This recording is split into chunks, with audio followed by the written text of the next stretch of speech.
Have you ever felt like your energy is fading faster than it used to? Maybe you wake up feeling sluggish even after a full night's sleep. Or you find yourself avoiding activities you once loved because they seem exhausting. It's easy to brush it off and say, well, I'm getting older. That's just how it is. But here's the truth, aging doesn't have to mean slowing down. In fact, some of the biggest factors that determine how you feel after 60 have nothing to do with your age, and everything to do with your habits. Now, some habits sneak up on us. We don't even realize how much they're affecting our bodies and minds. But over time, they chip away at our health, shortening our lives and making us feel older than we really are.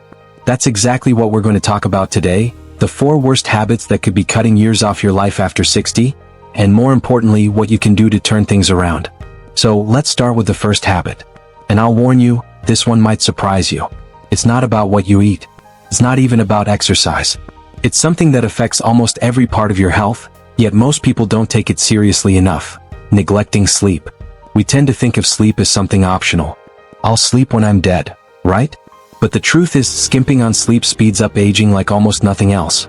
It affects your heart, your brain, your immune system, everything. And I get it, sleep can get trickier as we age. You might find yourself waking up at odd hours, struggling to fall back asleep, or just not feeling rested even after 8 hours in bed. But here's the thing, poor sleep isn't just an annoying part of getting older. It's often a sign that your body needs some adjustments. One of the biggest mistakes people make is staying up too late and waking up at inconsistent times. Your body loves routine. If you're going to bed at 10 p.m. one night and midnight the next, your internal clock gets confused, making it harder to get deep, restful sleep. A simple fix? Set a regular bedtime and stick to it, even on weekends. Another hidden sleep killer? Too much screen time before bed. The blue light from phones, tablets, and TVs tricks your brain into thinking it's daytime, which messes with your natural sleep hormones. Try this tonight. At least 30 minutes before bed, turn off the screens and do something calming instead. Read a book, listen to soft music, or practice deep breathing. You might be shocked at how much better you sleep. And let's talk about caffeine and alcohol. You probably already know that caffeine can keep you wired, but did you know that even a cup of coffee in the afternoon can still affect your sleep at night? It stays in your system for hours. And alcohol? Sure, it might make you feel drowsy at first, but it actually disrupts deep sleep, making you wake up groggy. If you want better rest, try cutting back on caffeine after lunch and limiting alcohol before bed. Now, let's move on to another habit that might be stealing years from your life without you even realizing it. Now that we've talked about the importance of sleep, let's move on to another habit that can quietly take a toll on your health after 60. Sitting too much. Think about it, how many hours do you spend sitting each day? Maybe you start your morning with a cup of coffee at the kitchen table, then sit down to read or watch TV. Later, you might sit in the car while running errands, then settle into your favorite chair in the afternoon. Before you know it, most of the day has passed without much movement at all. Here's the problem. The human body isn't designed for long periods of sitting. When you sit too much, blood flow slows down, muscles weaken, and joints stiffen. It increases your risk of heart disease, diabetes, and even dementia. Some researchers even call sitting the new smoking because of how damaging it can be over time. But here's the good news. You don't have to start running marathons or lifting heavy weights to counteract this. Small changes can make a huge difference. One of the easiest things you can do? Set a timer to stand up and move every 30 minutes. Even if it's just a quick stretch, a short walk around the house, or standing up while talking on the phone, breaking up long periods of sitting keeps your circulation strong and your muscles engaged. And if you're someone who enjoys watching TV or reading for long stretches, try this. Do some light exercises during commercials or between chapters. A few gentle leg lifts, shoulder rolls, or even walking in place can keep your body active without disrupting your relaxation time. Another great habit? Walk after meals. Even a 10-minute walk after eating helps lower blood sugar, improve digestion, and boost energy. Plus, it's a great way to clear your mind and enjoy the fresh air. If walking outside isn't an option, try pacing around the house or doing some light stretching. And if joint pain is an issue, water exercises or chair yoga are fantastic alternatives. The goal isn't to push yourself to the limit, it's simply to move more often. Your body will thank you for it. Now let's talk about another sneaky habit that could be shortening your life. Not drinking enough water. Dehydration isn't just about feeling thirsty. As we age, our sense of thirst naturally weakens, meaning by the time you feel thirsty, your body might already be struggling. And the effects? They're more serious than you might think. Dehydration can cause fatigue, confusion, dizziness, constipation, and even an increased risk of falls. One reason many people don't drink enough water is they simply forget. If that sounds familiar, try this. Keep a water bottle near you at all times. When it's within reach, you'll naturally sip more throughout the day. Another trick? Start your morning with a full glass of water. Before coffee, before breakfast, just pure water. This simple habit jumpstarts hydration and helps your body wake up naturally. And if plain water feels boring, infuse it with lemon, cucumber, or mint for a refreshing twist. Herbal teas and water-rich foods like cucumbers, oranges, and watermelon also help keep you hydrated. Avoid relying on sugary drinks or too much caffeine. They can actually dehydrate you more. And while some people worry about drinking too much water at night and waking up for bathroom trips, the solution is simple. Front-load your hydration earlier in the day. When you make hydration a priority, your energy improves, your digestion runs smoother, and even your skin looks healthier. It's one of the simplest changes you can make for a longer, healthier life. Now, let's move on to another habit that can impact your well-being more than you might realize. Now that we've talked about movement and hydration, let's dive into another habit that can quietly take years off your life. Chronic stress and negative thinking. Have you ever noticed how some people seem to age faster when they're constantly worried, frustrated, or dwelling on the past? That's no coincidence. Stress isn't just an emotional burden, it's a physical one too. When you're stressed, your body releases cortisol, a hormone that, in small doses, helps you deal with challenges. But when stress becomes a daily habit, high cortisol levels can lead to heart disease, weakened immunity, and even memory loss. And here's something even more surprising. Studies show that your mindset about aging itself can impact how long you live. People who believe that aging means decline, weakness, or loneliness tend to experience worse health outcomes than those who see aging as a new chapter full of opportunities. So, how do you break free from the habit of stress and negative thinking? It starts with awareness. If you catch yourself worrying, pause and ask, is this something I can control? If the answer is yes, take small steps toward a solution. If it's no, practice letting it go. Gratitude is another powerful tool. Every morning think of 3 things you're grateful for, big or small. Maybe it's your morning cup of tea, the sound of birds outside your window, or a phone call with a loved one. Focusing on what's good rewires your brain for positivity. And speaking of positivity, laughter is one of the best stress relievers out there. Watch a funny movie, share a joke with a friend, or even smile at yourself in the mirror. It might feel silly, but studies show that even forcing a smile can lower stress. Of course, not all stress can be avoided.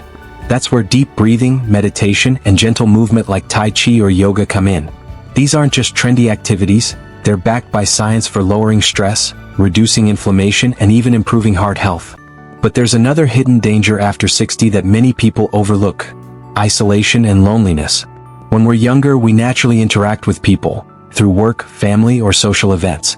But as we age, those interactions can become fewer and farther between. Maybe loved ones have moved away, or it feels harder to make new connections. The problem? Loneliness is as harmful as smoking 15 cigarettes a day. It raises the risk of heart disease, depression, and even dementia. The human brain is wired for connection, and when we don't get enough of it, our health suffers. But here's the good news. Staying socially engaged doesn't mean forcing yourself into big crowds or activities you don't enjoy.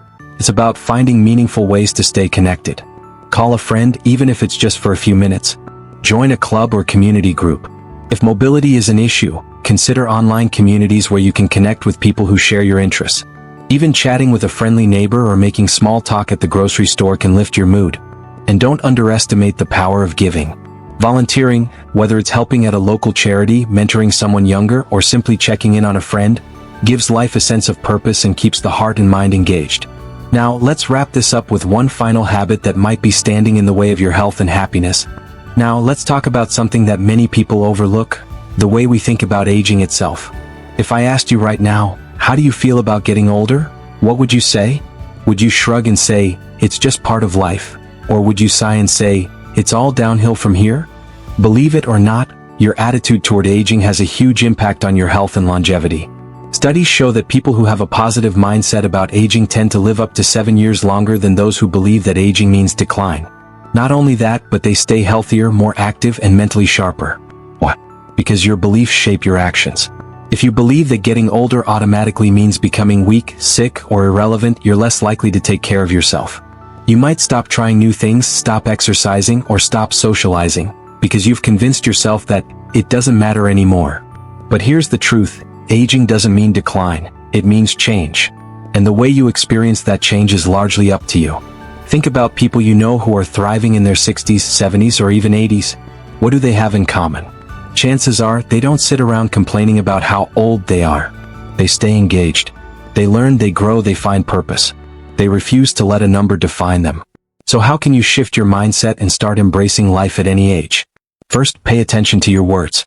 The things you say about yourself, whether out loud or in your own mind, matter. If you constantly tell yourself, "I'm too old for that," "It's too late for me," or "I can't do that anymore," you're reinforcing a belief that holds you back. Instead, try this. Replace those thoughts with empowering ones. Instead of "I'm too old for that," say, "I've got plenty of life left to live." Instead of "It's too late for me," say, "Now is the perfect time to start." It might feel strange at first, but over time, these small shifts in language can rewire your brain and change the way you see yourself. Another powerful habit? Keep learning. One of the biggest myths about aging is that your brain slows down after a certain age. The truth is, your brain stays sharp when you challenge it. Learn a new skill. Try a new hobby. Read books that expand your thinking. Take a class. Travel to a new place, even if it's just a new neighborhood. The more you push yourself to experience new things, the more your brain grows and adapts. And don't underestimate the power of laughter. People who laugh often live longer and healthier lives. Laughter reduces stress hormones, boosts your immune system, and even relieves pain. So, find reasons to laugh every day. Watch a funny movie, call a friend who makes you smile, or just learn to laugh at life's little mishaps. Most importantly, never stop setting goals. A lot of people think that once they retire, their purpose in life disappears. But that's not true. Your purpose doesn't retire just because you stop working. Maybe your next goal is to get stronger, to eat better, to spend more time with family, to volunteer, to travel, to write a book. It doesn't matter what the goal is. What matters is that you have something to look forward to. Because at the end of the day, here's what really determines how long and how well you live: your mindset, your habits, and your willingness to keep moving forward. Aging isn't about losing time. It's about making the most of the time you have. And the good news? You get to decide how you spend it. Let's take a moment to reflect on something that can either make your later years the best time of your life or quietly steal away your joy, health, and even your years. It's not something most people think about when they're considering ways to live longer, but it's one of the biggest factors of all. Loneliness. It's been called an epidemic in today's world, and for good reason. Studies show that chronic loneliness is just as dangerous as smoking 15 cigarettes a day. It raises your risk of heart disease, weakens your immune system, and even speeds up cognitive decline. But here's the thing. Loneliness isn't just about being alone. You can be surrounded by people and still feel disconnected. True connection isn't about how many people are in your life, it's about how deeply you connect with the ones who are. And if you feel like your social circle has gotten smaller over the years, you're not alone. It's natural. Life changes, people move, families get busier. But that doesn't mean you have to accept loneliness as your new reality. Because the good news is that connection is something you can actively create. And it starts with a shift in mindset. Some people hold themselves back from reaching out because they think, "I don't want to bother anyone," or "Everyone else is busy with their own lives." But imagine if someone you cared about felt that way. Wouldn't you want them to reach out to you? We often assume people don't have time for us, when in reality, many people are waiting for someone to make the first move. So why not be the one who reaches out? Call an old friend. Send a message. Invite someone for coffee. Even a small effort can reignite a meaningful relationship. And if you're looking for new connections, put yourself in places where connection naturally happens. Join a group. Take a class. Get involved in a community event. Do something that brings you around people who share your interests. Because when you do, connections form effortlessly. If you love gardening, join a gardening club. If you enjoy music, find a group that appreciates it too. Shared interests bring people together in the most natural way. And don't underestimate the power of giving. One of the fastest ways to feel connected is to be of service to others. Volunteering, mentoring, or simply offering a kind word to someone can give you a sense of purpose and belonging that's irreplaceable. And here's something even more powerful: stay open to new friendships no matter your age. Too often we assume that real friendships can only be built when we're young. But think about it, some of the best friendships you'll ever have may still be ahead of you. All it takes is a little openness, a little effort, and a willingness to let people in. Because at the end of the day, life is meant to be shared. And no matter how many candles are on your birthday cake, it's never too late to build the kind of relationships that make life worth living. There's something truly remarkable about the way our minds work. The thoughts we carry, the way we talk to ourselves, and even the emotions we allow to take root can shape not only how we feel but also how long we live. Science has shown that your mindset has a direct impact on your health and longevity. People who carry constant stress, resentment, or a negative outlook tend to age faster, develop more health issues, and even have a shorter lifespan. So, let's talk about one of the most destructive habits that quietly steals years from your life: holding on to anger and resentment. Think about it. Have you ever had a disagreement with someone that stayed with you for days, weeks, or even years? Maybe a friend betrayed your trust. Maybe a family member said something hurtful. Maybe life itself threw you challenges that felt unfair. And every time you think about it, that anger resurfaces like it just happened yesterday. Your heart races, your body tenses up, and suddenly you're reliving the pain all over again. But here's the truth: holding on to anger doesn't punish the other person, it punishes you. Studies show that chronic anger raises your blood pressure, weakens your immune system, and increases your risk of heart disease. It floods your body with stress hormones that slowly wear you down. And yet, many people struggle to let go because they think forgiveness means excusing what happened. But forgiveness isn't about saying what they did was okay. It's about choosing your own peace over the burden of carrying anger. Because the moment you decide to let go of resentment, you're setting yourself free. That doesn't mean forgetting or ignoring what happened. It means making a conscious choice to say, I won't let this control me anymore. And when you do, something incredible happens. Your body relaxes. Your mind feels lighter. Your health improves. So, how do you start? First, acknowledge the pain. It's okay to admit that you were hurt. Your feelings are valid. But ask yourself, is holding on to this making your life better? Or is it keeping you stuck? Then try shifting your focus.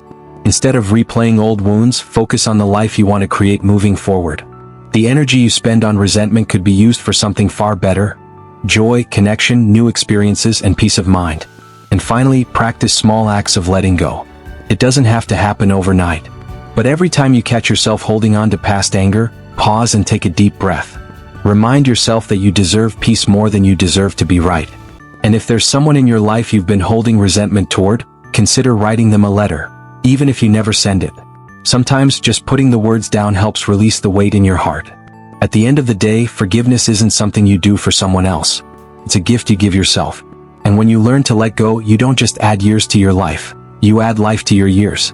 Now, let's talk about something that's just as powerful as forgiveness, but often overlooked. It's the simple yet profound habit of staying socially connected. You see, when we're younger, our lives naturally revolve around social connections.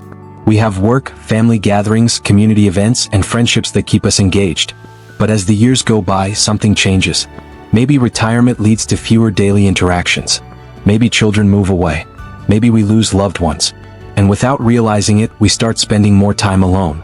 At first, it may not seem like a big deal. After all, some solitude can be peaceful.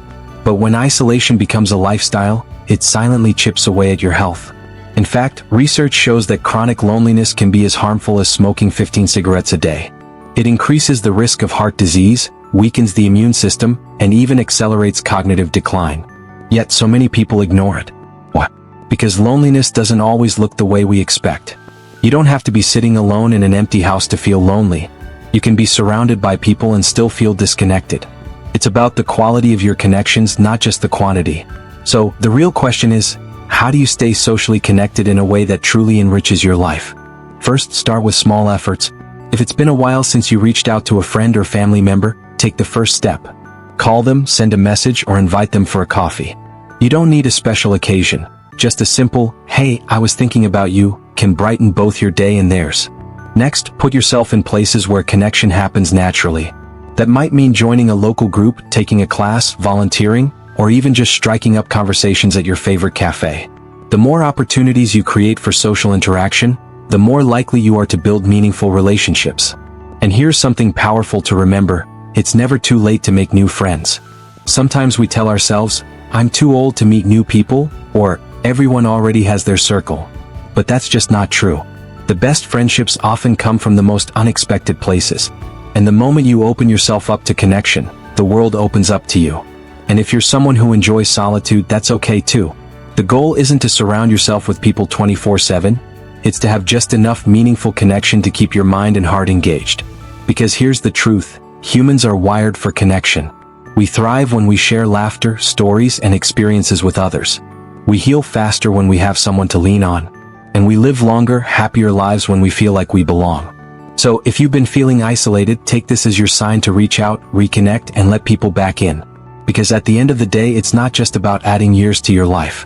It's about making those years full of joy, love, and shared moments that truly matter.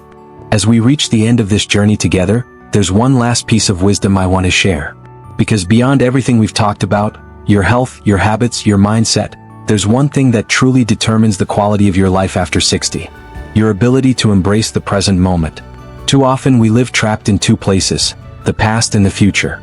We replay old memories, regrets, and what-ifs, wishing we could go back and do things differently.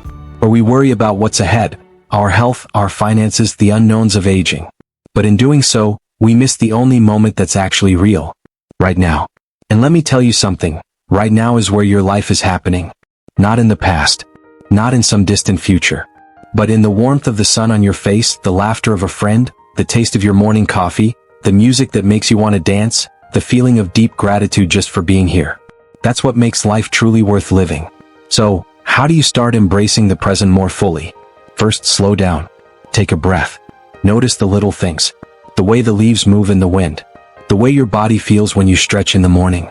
The small, simple joys that are always around you, if you just take the time to see them. Next, let go of what no longer serves you.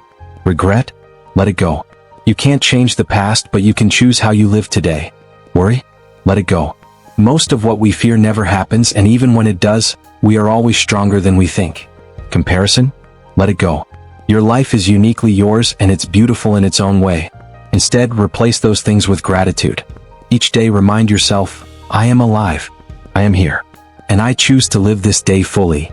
Because when you do that, something magical happens. You stop merely existing, and start truly living. You realize that aging isn't something to fear, it's something to embrace. Every wrinkle tells a story. Every laugh line is proof of joy. Every year is another chance to love, grow, and experience all the beauty this world has to offer. So, if there's one thing I hope you take from this, it's this. You're not too old. It is not too late. There is still so much life left to be lived. So go out there and live it. With joy. With purpose. With the deep, unwavering belief that the best is yet to come. And if this video resonated with you, I'd love to hear your thoughts. Drop a comment, share your experience, or let me know what part spoke to you the most. And of course, if you want more content like this, hit that like button, subscribe, and join this amazing community. Because you are not alone in this journey. We're in this together. Here's to you. To life. To making every single day count. Until next time, take care and keep shining.